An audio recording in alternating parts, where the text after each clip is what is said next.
Good evening, and welcome to this conversation with Thomas Ruff. My name is Okwui Enwezor, and I'm the director of Haus, Kunst. And let me begin by first saying that this is really fantastic to see such a turnout for what I hope would be a stimulating conversation between myself and Thomas, but more importantly will be, I hope, it will be a deeply informative conversation around the key ideas, the key concepts, and perhaps key themes in the evolution and development of Thomas Ruff's practice. It goes without saying that Thomas Ruff represents a key figure in the transformation of the pictorial structure of photography in the last 30 years. He's not only done so through the consistency of the visual idioms he's developed, but also based on the analytical rigor that has been the hallmark of his practice over the last 30 years. This exhibit, I'm not going to claim that this exhibition is the largest of Thomas Ruff's work, but nevertheless, I think it's the most in-depth, the most expansive presentation of his career at any given time. And this exhibition, so wonderfully curated and thought through by Thomas Vesky in collaboration with Thomas Ruff, really represents, if you will, a watershed in the idea of photography no longer residing exclusively in the domain of truth or documentary, but photography, as Michael Fried would claim, as a very important component of the development of contemporary art in the last half century. Ruff, as you all know, has played a major and critical role in this development, not only by introducing new ways of thinking about the affective dimension of photography, but also new ways of registering the pictorial complexity of photography. All of this, I believe, that you will see in the exhibition that is so far presented. But one of the things I would like to sort of underscore is not just simply the expansive view of photography that are resident in Thomas Ruff's work, but the heterogeneity of his interests and the constant experimentation, the constant breaking of borders inside of his own work marks him as an artist that is, in terms of the milieu in which he works, that is in a sense very singular. This is the mark of singularity in this body of work. It's something that I believe really gives one cause for for thinking, for reflection, and for examining what the status of the photographic image is today. So without further ado, I would like to invite Thomas in this conversation to sort of help us think through and move through his career. And I'm going to begin, Thomas, with possibly a rather pedestrian question. And the pedestrian question will be, when was the first time you ever touched a camera? Actually, I cannot tell. In our family, my mother took the photographs, It was a kind of a Kodamatic, very simple camera, and probably maybe I sometimes touched the camera, but I guess I never took a photograph with it. So it was her duty. No, the first real camera I touched was when I was 16. That was in 74. A friend had bought a Spiegelreflexkamera, an SLR camera, 35 millimeter film, and that machine was really fascinating. So that was more or less the first time. And what did you do with it? I followed him. And yes, we took photographs together, and yes, after some time I then decided I want to have my own camera. Yeah, well, I ask this question simply because the structure of your work over the years has been about surpassing the notion that photography is exclusively a lens-based practice, but a practice that moves between the kind of the traditional lens base of photography to the flatbed and to the digital file. Could you really talk about your relationship to all these different technologies of photography and what you believe to be the principal quest in your work in terms of the use of these categories of picture making? Okay, so I think, yes, from 74 up to the mid-90s, I lived in an analog world where you had a camera with film and you had a variety of lenses you could choose from.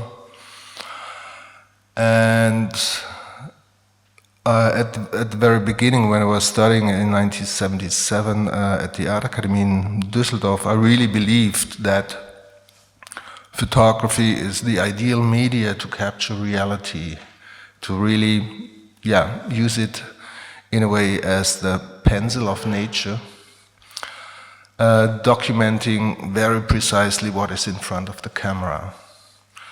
I did that, I practiced that for, let's say 4 to 5 years when I photographed the interior shots. But yes, probably already with the start of the portrait, I had to realize that photography captures what is in front of the camera, but maybe it's not a found reality, but maybe a pre-arranged reality. So with the portraits, for example, I was the person who asked the sitter to be photographed. Quite often I said, "Oh, this is a nice shirt, could you wear it?" I made the light up setting, and then when we took the photograph, I said, "Could you go slightly to the side, look straight forward?" So it was me who was controlling the process. There was still reality in front of the camera, the sitter, but the person behind the camera is controlling everything that is then recorded on the image.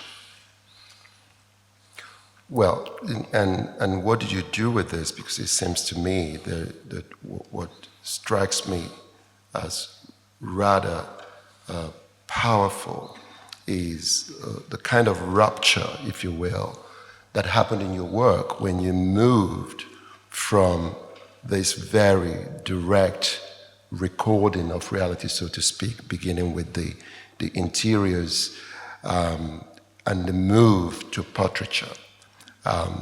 Not only did you create a context in which portraiture itself became, in a sense, not a study of the individual, but more a practice of making pictures. And the second thing you did with your portraits was this transformation of the scale of the work to the point where it was no longer the question of reading the image, but now the question of looking at the image. Can you explain this tension between the pictorial format of the intimate portrait and the migration of that to this platform of enlargement that did not correspond with the analog facility of photography? Mm-hmm. So the portraits are still photographed analog, and you could say they are still straightforward photography. And when I started those portraits, I really thought them to be in a smaller size, in very conventional photographic size, 24 by 18 centimeters. And those were all photographs of my friends and colleagues at the Art Academy at that time. When I then made, probably after I had made 20 portraits, I got the opportunity to do an exhibition in a small gallery in Düsseldorf, and all my friends were at the opening. And then we started talking, and somebody said, there's Heinz, and he was pointing to the photo of Heinz, and there's Pia. And then I had to tell him, no, that's not Heinz. Heinz is over there. That's the photograph of Heinz. And Pia is not there. She's over there. It's the photograph of Pia. So I realized that people were not aware of the media. They were looking through the photograph into reality, or they thought, or they mixed it with reality. And that was, I thought that's quite strange. What made it strange? Because it seems to me, when I think about your beginning, studying the Kunst Academy in Düsseldorf, and thinking about the historical references that your work, or you may have encountered. Let's take, for example, the work of August Sander. The principal idea of Sander to document this arc of German society through the representation of very specific, groups and communities within that. Were you resisting the idea that the photograph or the portrait as such could be able to illuminate the conditions of the culture in which the photograph was made, and also the various stages of the psychological state of the sitter? Mm-hmm. What was it that made you say, this is Pia and this is Pia's picture? What is the disjunction between those two realities?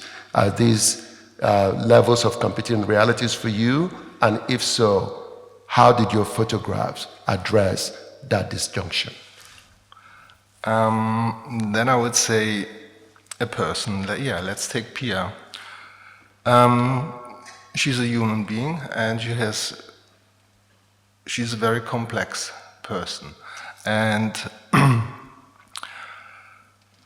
you cannot show with one photograph all I have to sometimes use German words, die ganzen Facetten. You could not show the whole complexity of personality. So all those photographs, they are done within 1/500th of a second. And the life of a human being is, I don't know how many billion seconds.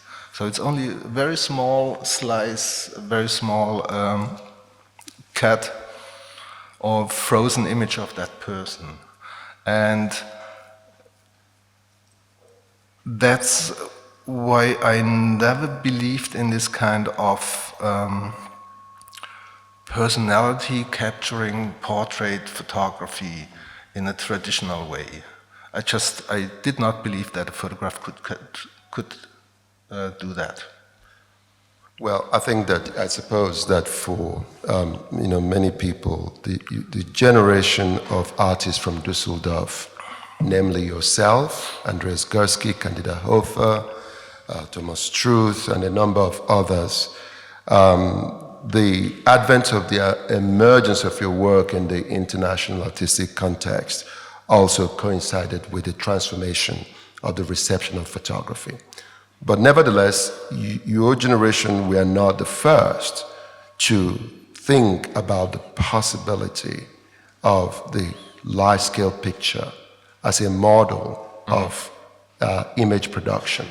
But you yourself were the first amongst your generation to think in terms of what Jean-François Chevrier called the tableau form, the picture form, which is a mode of making pictures in which the image is completely detached from any sense of referentiality, but really refers to itself. So this idea of this self-referentiality in your work was something that you introduced in terms of body scale and this model of the tableau form. Can you discuss a little bit how the tableau form emerged in terms of its discourse in Düsseldorf? Was this something that you encountered in the classes of Bernd and Hillard Becher, or was it something that came out of debates and discussions with your peers?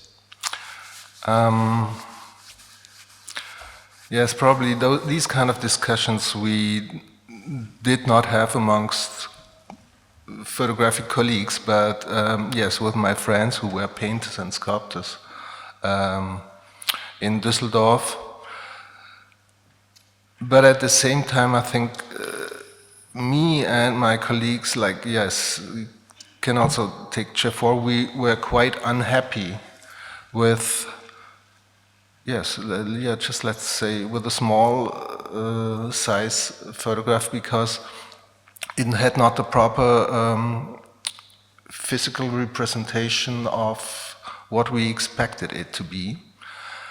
And also, this kind of, this mix of reality and photographs, and was, quite problematic, I thought. And yes, then I developed the idea of making a large photographic print of one of my portraits. And the strange thing that happened then was, when I looked at the first big print, I was very surprised that it wasn't just a blown up of a small 8 by 10 inch print, but it was a completely new image. The physical presence changed completely, and yes, I think that also not helped. Then people looked at the photograph and said, wow, that's a big photograph of Pia. So that was the first time that people realized that they were looking at a photograph. So the commanding presence of the image, in a sense, transformed and changed both the conceptual and the compositional strategies that you would later adopt. Why did you think that the same can be applied to all the other photographs that you made after that? What was so this is a photograph of Pia, and how does that really correspond? This is a photograph of an apartment building.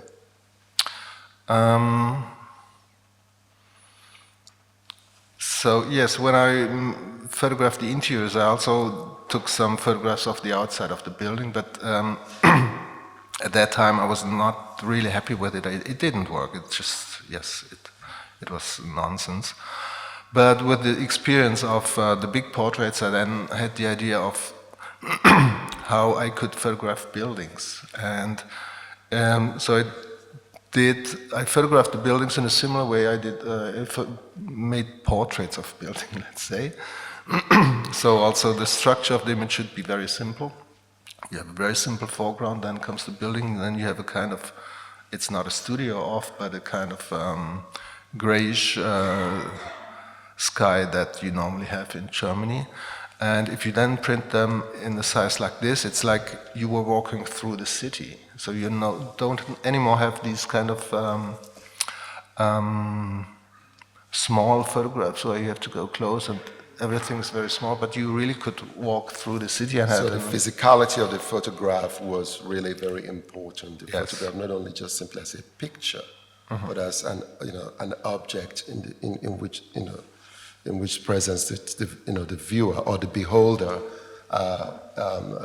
if I may use Michael Fried's interpretation of your work and the work of your colleagues and your peers, as far as that's concerned. So the physicality was one of the driving ideas to detach the photograph from the merely, from the snapshot, if you will, to the space, say, of painting, where was your work an attempt to compete with painting, or what is the relationship between that scale of picture making and the strategy of painting that was dominant in those days in Düsseldorf?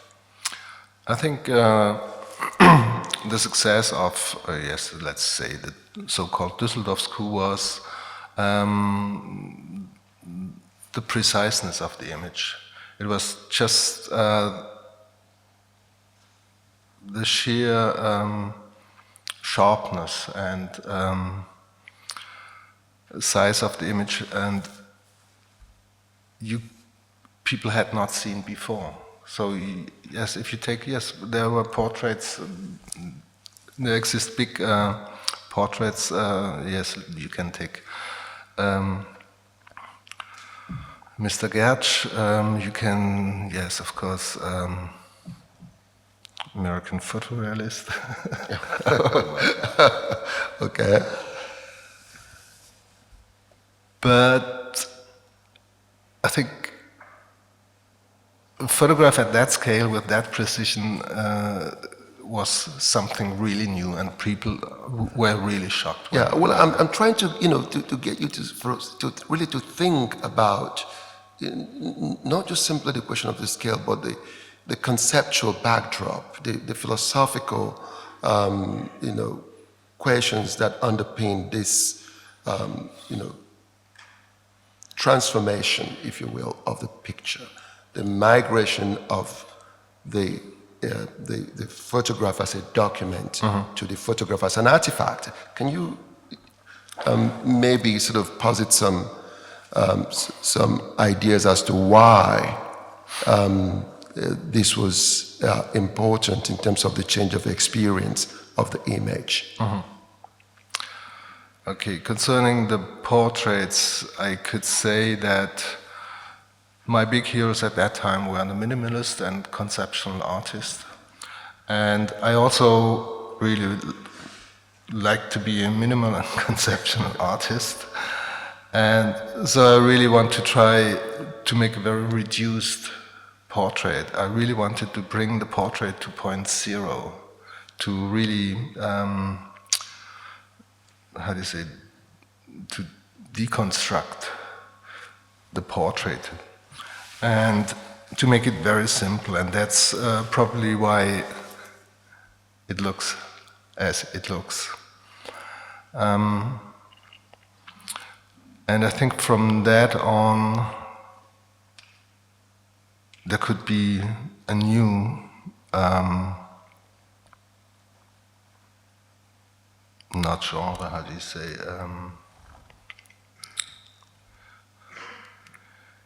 There could be a new idea of doing portraits in the future. But if we sort of go back to, say, your immediate predecessors, talk about minimalism and conceptualism, conceptual art, and the impact of that, the kind of reduction in terms of the compositional elements of the work. And if we go back to your teachers, Ben and Hilla Becher, what is very striking is that on the one hand, there is this constant relationship that critics sort of make between your work and theirs. But yet, when I look at their work, I see that work as so completely at odds with what your generation were trying to sort of to achieve. How do you reconcile this connection that is oftentimes made between the kind of conceptual dryness and rigor? Not that yours is not rigorous, not that it's not, but it's not as dry, if you will. How do you reconcile, the fact that the Becher's work remained, for the most part, kind of medium size, frontal, but not object-like? How do you reconcile that with your own work? Were you guys trying to surpass what the Bechers were trying to propose?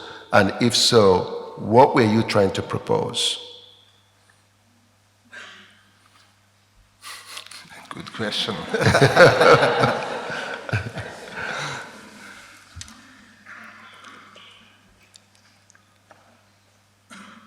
I have no idea. Well, okay, let's go back to minimalism. Let's go back to Dusseldorf, the context in which you began working. And obviously you're constantly linked to your peers in photography, the so-called Dusseldorf school that have become has become art historically very important. But I take it that even at Dusseldorf, it was a very heterogeneous population of artists. So did you only exclusively hang out with photographers, or what were the other conversations that made itself visible to your practice at this particular time? Yeah, okay. Yes, my friends were not my colleagues, so we were colleagues and we were talking more about technical issues. No, I was discussing my work with my friends who were studying with painters and sculptors. They were, Thomas Schütte, Reinhard Mucher, and Katharina Fritsch. So it was, because I was studying at the Art Academy, we had everything, all the different medias. And we learned, in a way, quite precisely what are the possibilities and what are the limitations of this medium. And probably that also helped me to work quite precisely then on this kind of theme photography, to really starting to analyze these photographic images, a lot of different images. And for example, if you take the star photographs, they are not really attractive. They are just, there's a lot of black and there's some white dots, but people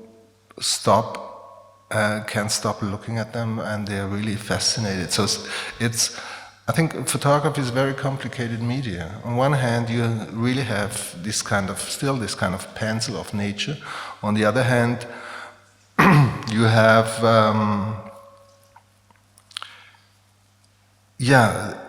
I guess it's also the complexity of personality of the viewer who is looking and interpreting these images or photographs. Well, one of the hallmarks of your work that's very distinctly different from those of your peers, or even Jeff Wall, is the sheer heterogeneity of pictorial ideas in your work. And I think that it's very safe to say that the work is very much driven by research, very much driven by the exploration of different kinds of image species. How do you begin a series? What is the kind of the driving impetus when you decide that you want to work on a particular subject matter in your work? Yes, I guess all the different series or themes, they come from my everyday life. So I'm a normal person, I live my everyday life, and I read the newspaper. I didn't know you were normal. I am. And yes, in this life, I see things that sometimes they upset me, sometimes they make me laugh, sometimes, I don't care about them. And if one of those things, if I can't get it out of my mind, I start not immediately working, but then I'm looking more precisely into the thing, and then I start a research about what it's about, and I'm trying to find out that what makes me. What is it? What makes me being fascinated by it? And before I had for research, I had only the newspapers and the libraries, but in the meantime, you have the World Wide Web, and you can easily make a research on a lot of different things. Everything's there, or almost everything. And sometimes then I get an image in mind that I wanted to create. Yeah. It's a very vague image. Well, shall we go? Perhaps we can begin with some of the most recent, pictures that you've made recently. The Mars photographs. How does a work like that begin? What is the source image, and how do you go about working with that source image? What makes that image interesting artistically to warrant deeper pictorial investigation? Okay, in terms of the Mars, I was surfing in the internet, again on my favorite webpage, the NASA, and I must confess I'm addicted to astronomy. And I found these incredible images of Mars, and I saw images of the surface of Mars in a resolution I've never seen before. And then I realized that this was done by the University of Arizona. They built this kind of a high-resolution camera. And so I was downloading these black and white images. And I don't know why, I started playing around. I started shifting the perspective. And then I started, because I thought, those images should have color, I started giving color to those images.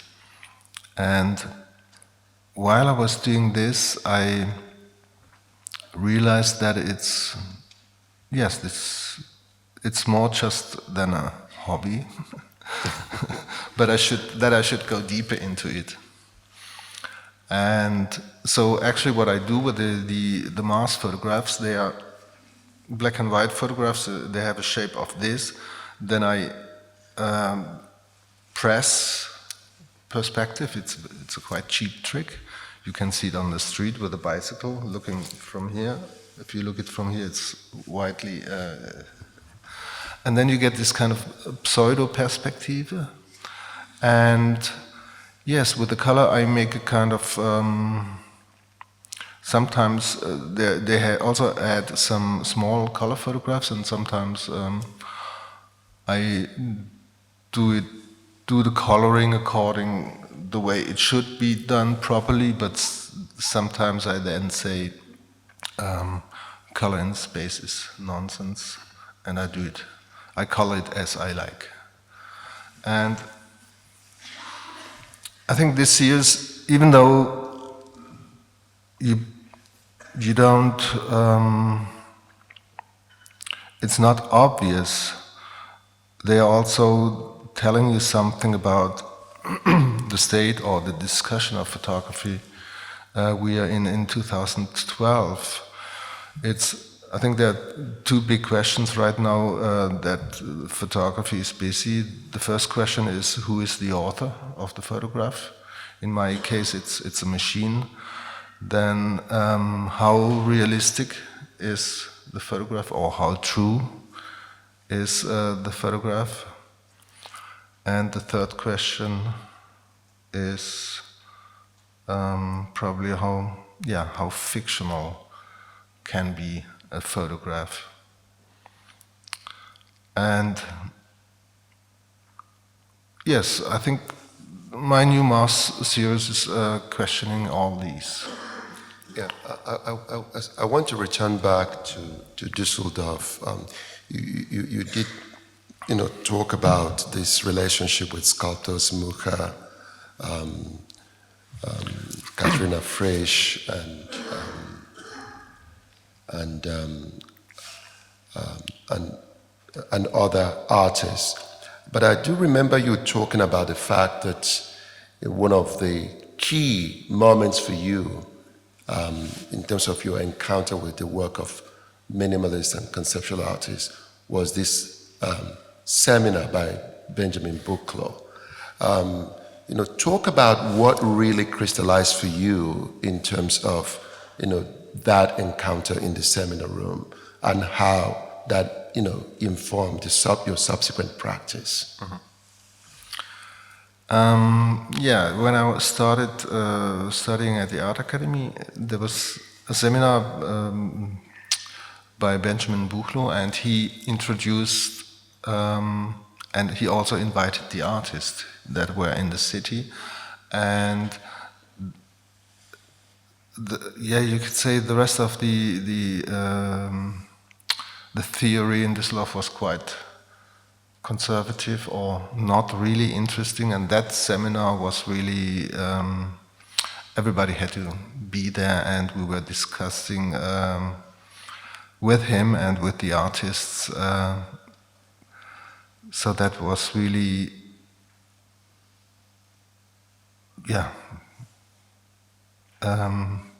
that was big luck that he was there at that time. What were some of the ideas that he introduced for you, you will say, was very important? Did you encounter Jeff Wall initially in that seminar, or where did you encounter the work of Jeff Wall, whom I suppose is a very crucial figure in terms of the bridge between, conceptual and post-conceptual artists and your generation?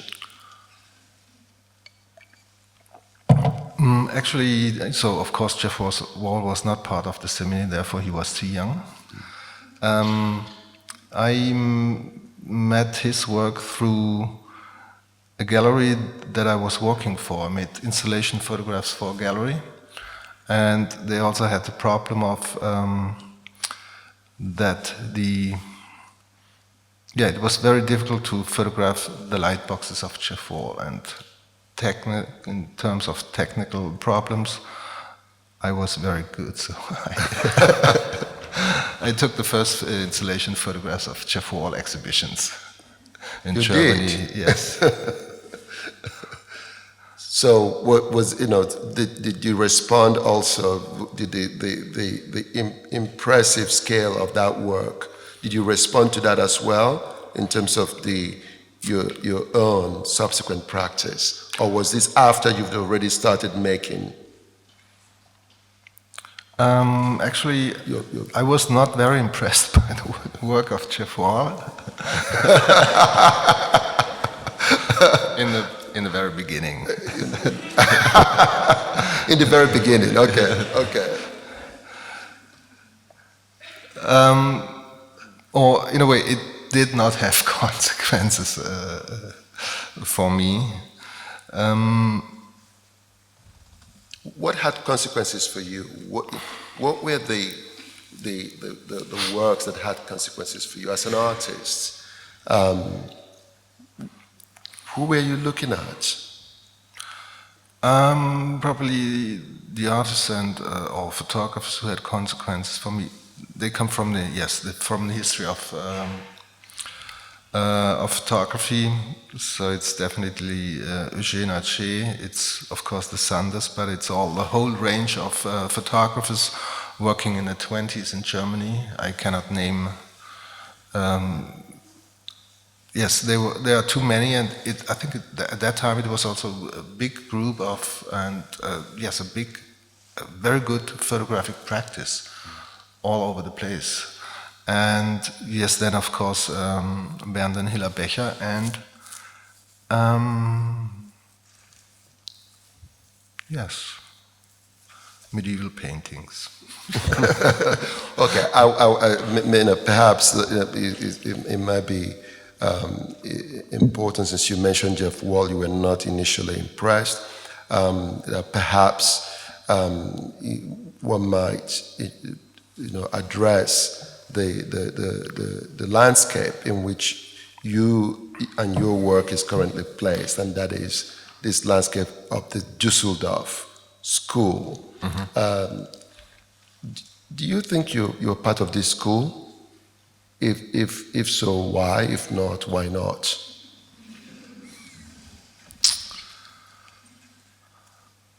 Or is it irritating to be lumped together amongst his colleagues?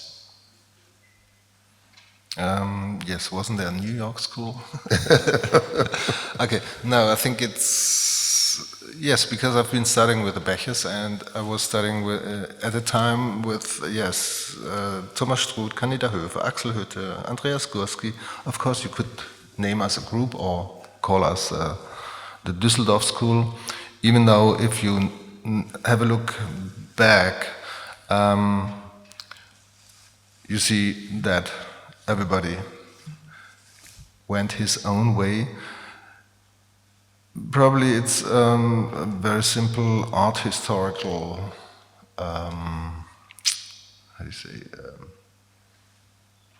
to make it more simple for people. So it's a photograph and it's large. That's Düsseldorf School. Okay, but I suppose there are very clear distinctions, obviously, in each of your positions in the work that you do, and I think it's already very obvious that these differences can be clarified in terms of the interest that each of you have pursued. In your practice, you, for example, the propensity with which the lens, as it were, has disappeared in your work. When was the last time you made a photograph with a camera? With a real camera? Well, with a real camera.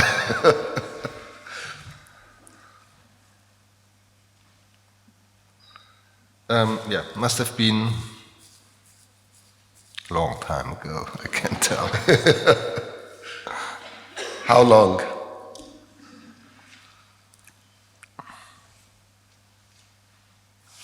I have to check.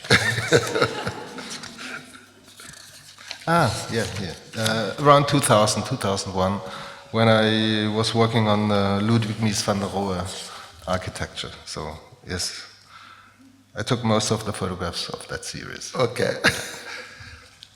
And currently you've been very much fascinated with pictures from the internet.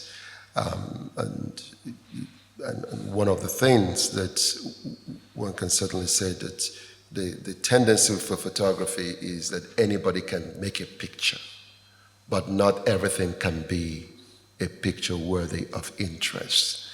And when in your archaeology of images on the internet, what has kept you there? What has kept you from returning back to your camera? What do you see in the internet that your camera is incapable of addressing? You could say that I already in the analog world I did quite some, I used some strange techniques. So in terms of the stars, I used scientific negative materials. With the night photographs, I photographed with this starlight system where electrons are amplified. With the andere portraits, I made superimpositions of faces that I already had photographed with a kind of a police construction machine. And yes, in the mid-90s up to 2000, the internet showed up, and the structure, the structure of photography changed from the grain to the pixel, and I had been already working on manipulation in the analog world, and I realized that the manipulation in the digital world is even more intense. And if you're looking at photographs at the internet, they have a whole range of variety of quality. So you're looking at a lot of very bad quality images, and then I was interested in where does this structure come from, and how does it come that we perceive images in such a bad quality, and looking at thousands of these bad quality images. So I started my investigation on the structure of these digital files. And it's not only the digital that gives the structure to the image, but then you also have this kind of compression software that then again changes the structure of the image. And we are still looking at those photographs and think, oh, that's Pia, oh, that's Heinz. So one could say that one important point for you is really to remove the photograph from that kind of facticity, if you will, is to remove what you're trying to picture from really representing an objective fact, but something that is really somewhere else. And what would that be in terms of this degeneration of photographs from the grain and of the printed image to the kind of decay of the image in the pixel, which now you are really showing the kind of things that in any normal photographic class you're not supposed to do. This is a bad image. Why is a pixel image not a bad image? What are you trying to, the pixelated image, why is that a bad image? What are you trying to, to construct or deconstruct in the use of that form?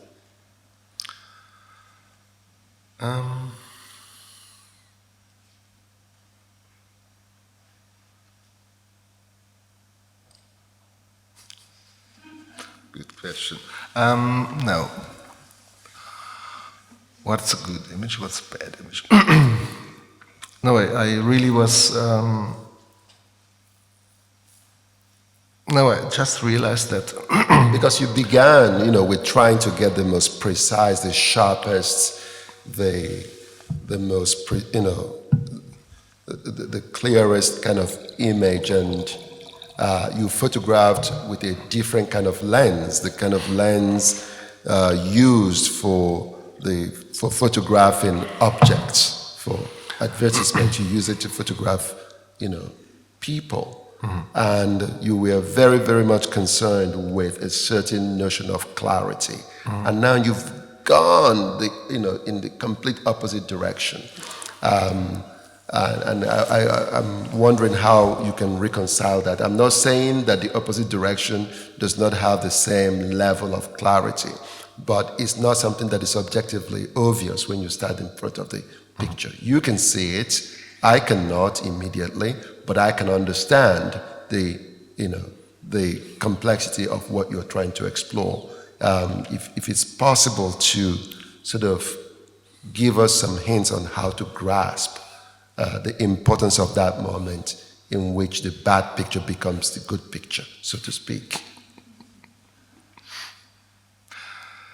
I think since a long time, artists pick things and say, piece of art. That's common practice since Duchamp. And that's more or less what I do. Yeah, but that's a cop out. That's a cop out. That's a cop out. Okay, that's a cop out. But I want to go back because you make it sound so easy, and you've also it is very easy. You've also been teaching. So you've also taught at the Kunst Academy. And I suppose that many students may come to your class hoping that the magic, so to speak, will rub off on them. So what happens because when they discover that it's not so easy? Yes, they were disappointed.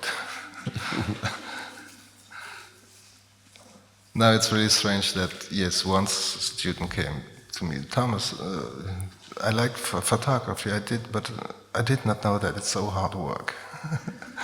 So she really was,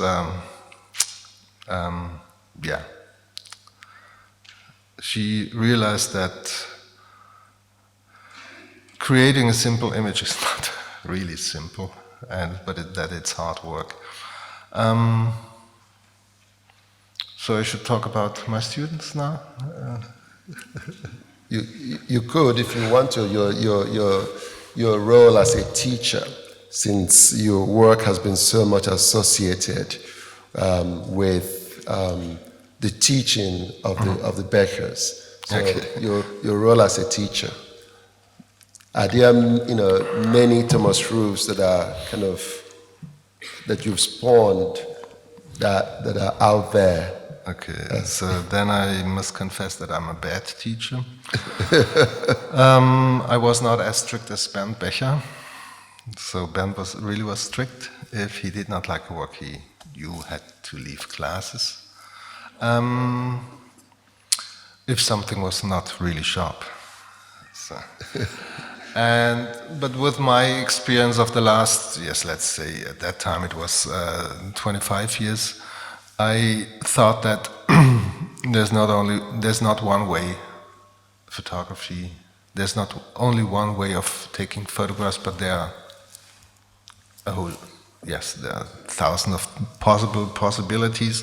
And so I really ask my students to try and do whatever they want, and they could use any technique. They could use the 8 by 10 inch big studio camera. They could take their photographs with their mobile phones.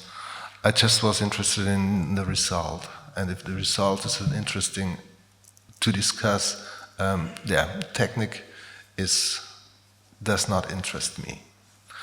And unfortunately, they did not experiment so much, but they were looking what the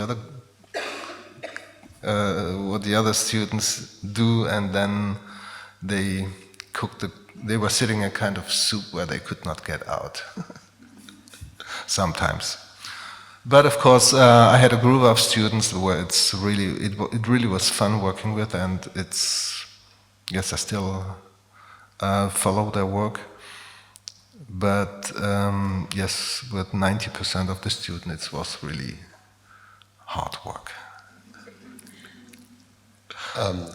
Perhaps one last question before maybe we open it out to the floor, and I hope that many of you have questions for Thomas, to discuss, and this has to do with the relationship between your work as it is presently constituted and the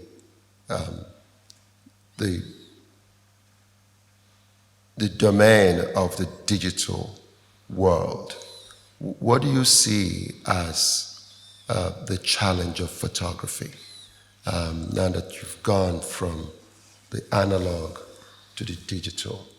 What is there a new frontier in a photograph that perhaps interests you at this particular time?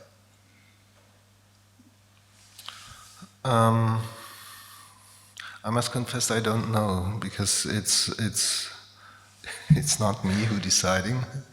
It's the companies who create new technologies. So I think everybody of us will run after. We are no more able to decide anything. We are just running after what people produce and, yes, give us as a kind of a Spielgerät. So we have no chance. Okay. Well, in that case, let's open it to the floor. And already there's a. If you have a question, I don't.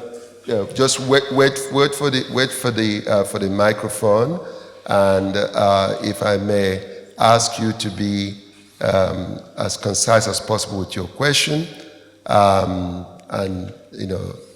also with your comments. Okay, over here.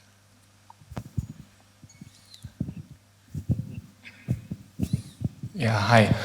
My question is directed towards the issue with the rights of the original images. Have you ever run into problems with, you use a lot of images that were created not by you, but machines or other photographers, and in the last years there was, especially around the Obama campaign, was a big issue about one of the images that was used on a poster created by a photographer and used, modified by a designer for a poster and sold, and there have been, if you can elaborate on that. Yeah, okay, so copyright is of course a big problem. Actually, I had the first problem with copyright when I was collecting the newspaper photographs, and I wanted to present them on a wall, and I was collecting them, from 81 up to 91, and those photographs printed in the newspaper at that time were barely labeled. So the problem really was to find the author, and if it's written Reuter or AP, you can easily buy a license and you can use that image. But with newspaper photographs, I said, okay, I'm going to use those photographs for my artistic work, and I will show it. And if the author, the original author, comes into gallery and says, "Thomas Ruff, you're an asshole, you're a thief," I will try to find an arrangement, but it would have been too much work to find out all the different authors. And actually, one photographer from Hamburg, he then wanted to, he found out that I used one of his images, and he wanted to prosecute, bring me to court, and but then we made a license agreement. So if the author is known, I always try to make a kind of arrangement, but I would say let's say 90% of the images I cannot find the author, and so I always have this Damoklesschwert über mir.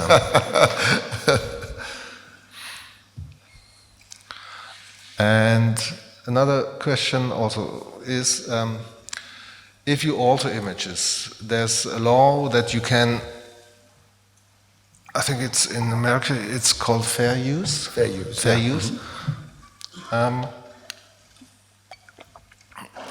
If you use an image and then alter it and make it to your own image, it's very hard to decide at what percentage do you become the author of the new image, or how much is it still linked to the original image. So actually, for every image you have to go to court and then have a decision from a judge. This is 64 lost, this is 52 won. So, yeah. Okay, there's a question over there.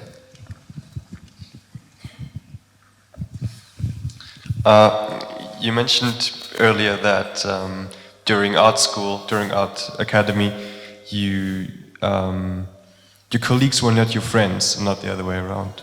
So that make me curious. How did that happen? Do you remember that? I mean, why did you discuss mostly technical details with your colleagues, and photography as an art maybe more with your friends? Okay. Yeah, so at that time it was very easy. Thomas Struth was photographing streets. I was photographing interiors. Axel Hütte, what did he do with that? I don't remember exactly. So if somebody would have photographed streets, he would have got in problem with Thomas Struth. So we were very strict. And okay, he's doing that. Okay, so then I cannot take the photograph of a building. So Thomas Struth was angry with me when I started photographing the buildings. And Andreas Gorski was angry with Thomas Struth when he photographed one of the Börse. How do you say it in English? Stock exchange. Stock exchange. Yes, yeah. we from time to time we have problems with each other. So it was there was a kind of lively, if you will, competition to establish in your a territory, so to speak. But I think, but in your work, obviously, this doesn't seem to me to be the case. So did you put any kind of prohibition on anybody making large portraits? Of course. Okay. Now I already stole it from Jack Close. So Yes, there's a question in the back. Yes, thank you very much for coming and for sharing. The new thing in cinema seems to be 3D. Now, the internet changed your methods of working, and since you have two little pieces in the show which seem to play with three-dimensionality, at least that's how I read them.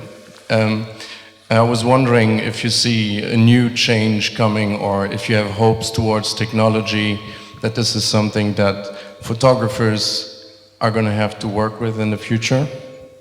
Thank you. yes, definitely. So I think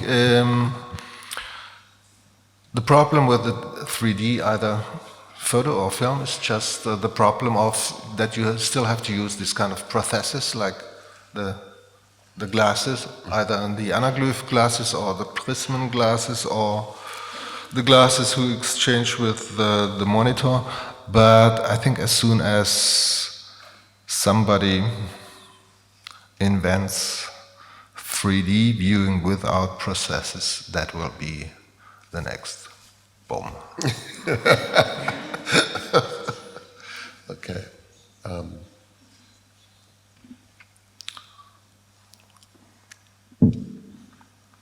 Okay.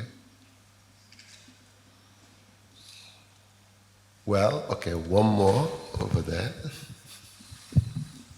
Well, yeah, I wanted to ask if you still see yourself as a photographer or more of a, I don't know, image wizard or something, since you don't take that much photographs anymore. And as a second part, if that has somehow influenced how you see yourself or your status. I did not get the question. So, Well, am I Do call you, myself? do you still see yourself as a photographer, given the fact that you hardly work with the camera anymore? No, actually, I always say no. I was studying at the art academy, so I call myself an artist. Yeah.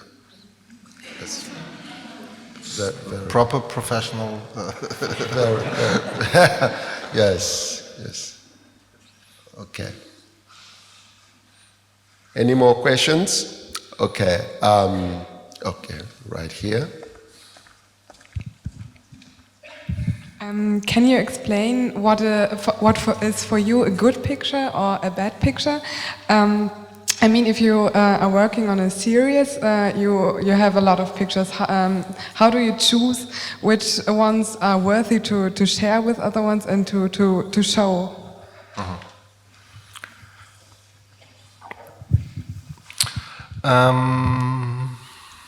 Okay, then I would say, if you're looking at a good picture, you recognize it immediately.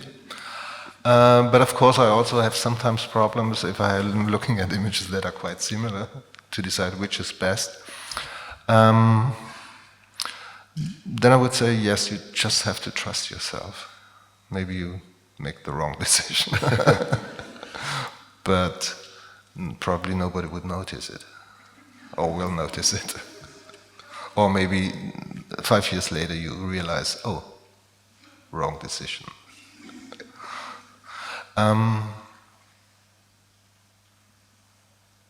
No, I think, yes, you definitely recognize the best. Okay. Over there. Sorry. Just raise your hand very high. If you go like this, I can't see you. You have different themes in your exhibition. Which one is your favorite?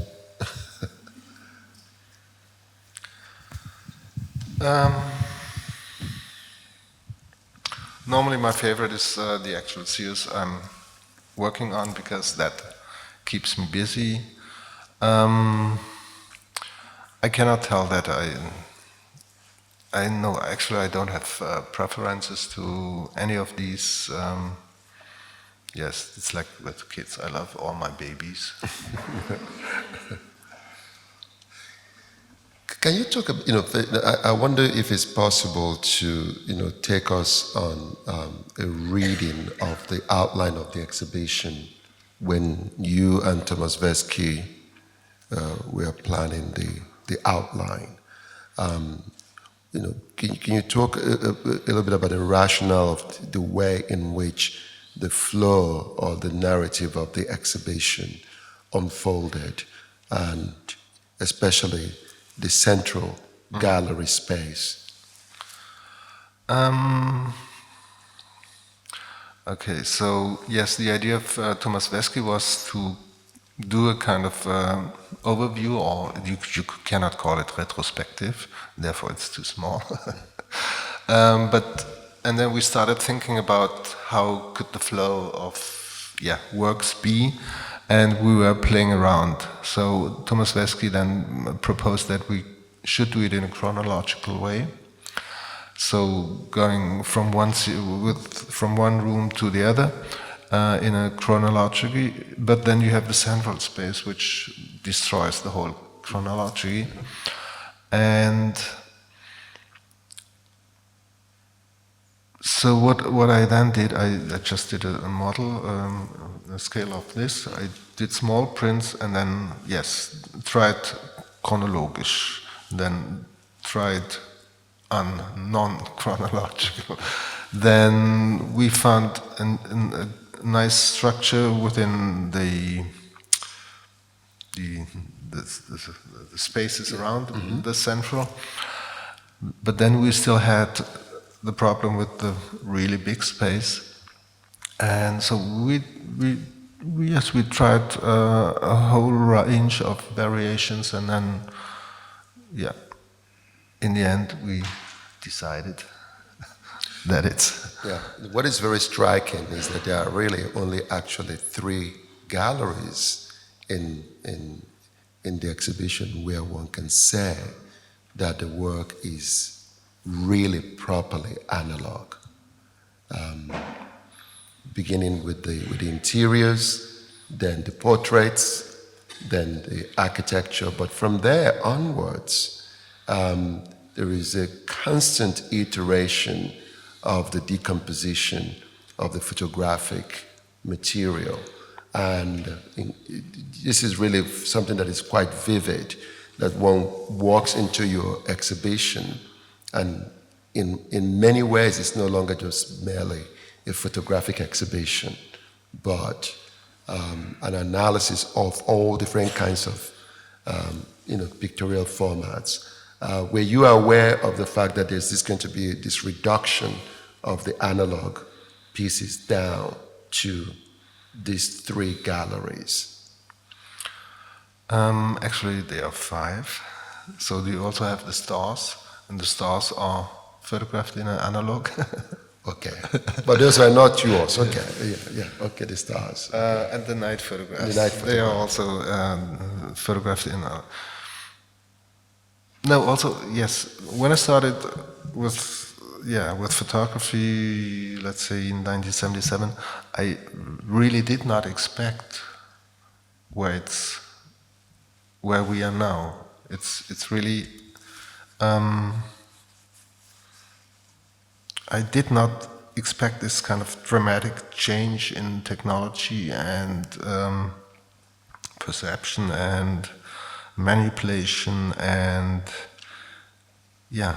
whatever. But because I'm quite curious, I had to deal with all these things, with the new technology and what these new technology, what kind of consequences does it has on the image, what kind of consequences then does it has on looking at these images. And so I think on one hand, I think it's a natural flow in the exhibition. On the other hand, yes, maybe it just documents this kind of change in technology and perception and distribution of images, and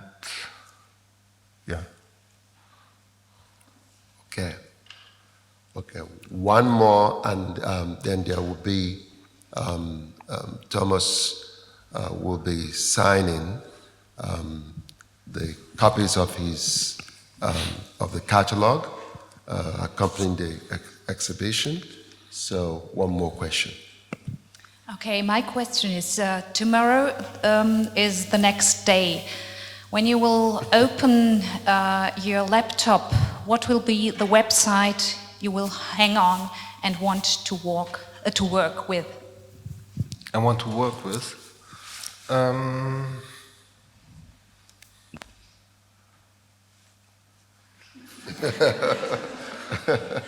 No idea. Well, maybe I open a book. okay, that, Instead and of the then will be laptop. the end. Okay. Well, I'm very sure that you will definitely go to the NASA website. That's your favorite website. My question is the portraits you get quite known with.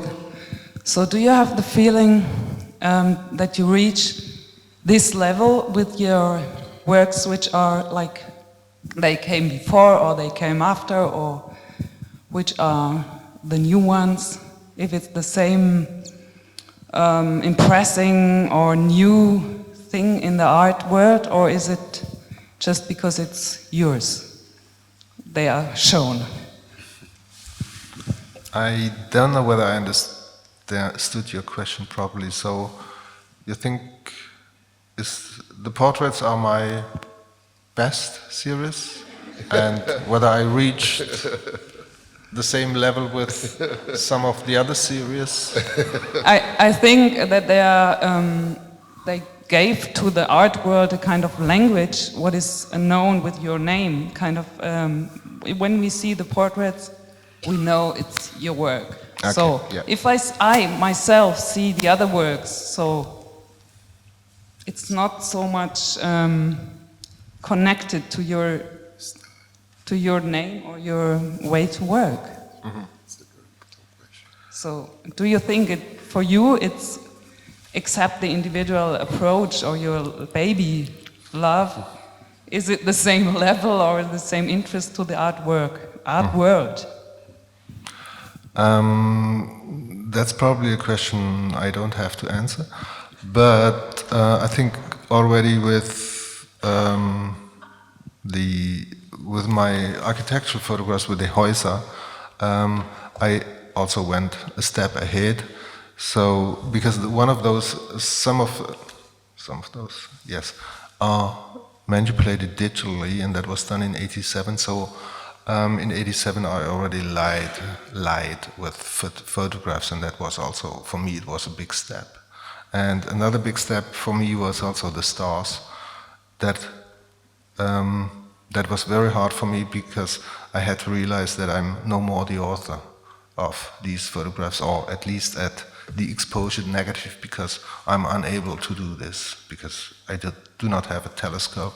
So I think these two series also for me were very important because I again went one more step toward something new or something that I've never done before in terms of art historical things. I think no, with the portraits, that was a big step towards how do you say that? Photography was accepted by the art community. Before, people were looking at photographs and said, "Yes, it's a photograph." But with the portraits, photography gained, because when I showed those portraits, or when they were on display the first time, even people who would not look at a photograph with their ass, they had to stop and look at at this image. So yes, probably you are right. The portraits are.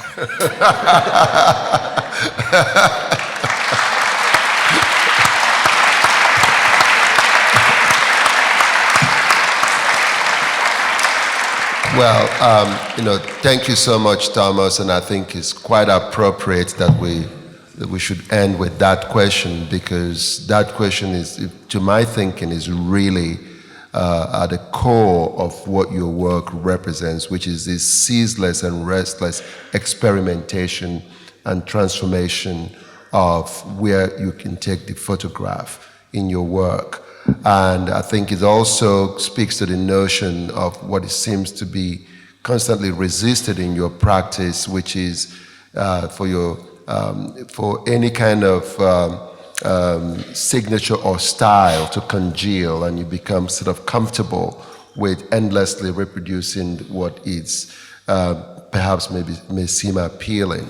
And I think this is what, in my view, really makes represents with what I began with in your work, this question of singularity of your practice and the heterogeneous aspect of all the image techniques that you've deployed. And I think this exhibition is deeply, deeply enriching in tracing all these different aspects in your work and the constant attempts in your work to confound the expectation of the viewer. So thank you so much, Thomas, for this really great exhibition, and thank you. Thank you.